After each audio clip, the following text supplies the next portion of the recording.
ধুবুৰী গোলকগঞ্জ বেলতলা গাঁৱত পৰেশ চন্দ্ৰ ৰায়ৰ খেৰৰ পুঁজিত ভয়ংকৰ অগ্নিকাণ্ড। আজি দুপৰীয়া 12 মান বজাত সংঘটিত হয় এই ভয়ংকৰ অগ্নিকাণ্ড। নিমিষতে যা গ'ল পৰেশ চন্দ্ৰ ৰায়ৰ দুটাকৈ খেৰৰ পুঁজি। কোনো অচিনাক্ত দুৰ্বৃত্তই অগ্নি সংযোগ কৰাৰ সন্দেহ প্ৰকাশ কৰা হৈছে। প্ৰাপ্ত তথ্য মতে আজি দুপৰীয়া 12 মান বজাত সংঘটিত হয় এই ভয়ংকৰ অগ্নিকাণ্ড। পিছত অগ্নি নিৰ্বাপক বাহিনীৰ গাড়ী উপস্থিত হৈ অগ্নি নিৰ্বাপন কৰিবলৈ চেষ্টা চলায়। কিন্তু অগ্নি নিৰ্বাপক বাহিনীৰ গাড়ী আধা ঘণ্টা পলমকৈ অহাৰ অভিযোগ উত্থাপন কৰে স্থানীয় ৰাইজে। News desk report, Golakganj.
ইয়াতে খেৰ বুলি কয় যে আমি গৰুৰ খাদ্যৰ কাৰণত ৰখোৱা হয়।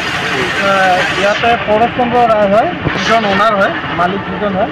তেখেতৰ আচলতে ইয়াতে মোটামুটি 8 বিঘাৰ পৰা 10 বিঘা ধানৰ খেৰ ইয়াতে আঁজি ৰাখে বা সাঁচি ৰাখে গৰুৰ খাদ্যৰ কাৰণত। তো হঠাৎ কি হৈছে, আজি কেনেকৈ জুইটো লাগে তাকে ক'লোঁ। হঠাৎ আজি কি হৈছে, ধোঁৱা দেখা পালে তাহাঁতে। ওচৰতে তাহাঁতে কামো কৰি আছিলে। কি সূত্ৰত যে মানে ইয়াত জুইটো জ্বলি গ'ল কোনো গম নাপায়। তো তাৰ কাৰণত ফটাফট মানে ইয়াতে ফোন কৰিছিলে, ফায়াৰ ব্ৰিগেডত ফোন কৰিছিলে। ফায়াৰ ব্ৰিগেড আহোঁতে অলপ টাইম লগাইছিলে, আধা ঘণ্টামান পিছতহে আহি পালে। আৰু একচুৱেল বেছি দূৰো নহয়, 5 কিলোমিটাৰমান হয় ইয়াৰ পৰা গোলকগঞ্জ। আমাৰ ওচৰৰে থানা গোলকগঞ্জ হয়। তাৰ পৰা আহোঁতে অলপ দেৰি হৈছিল। সেইকাৰণে খেৰৰ যিটো আমি পুঁজি বুলি কওঁ গাঁৱলীয়া হিচাপত, তো সেইটো ৰক্ষা নহ'ল আৰু।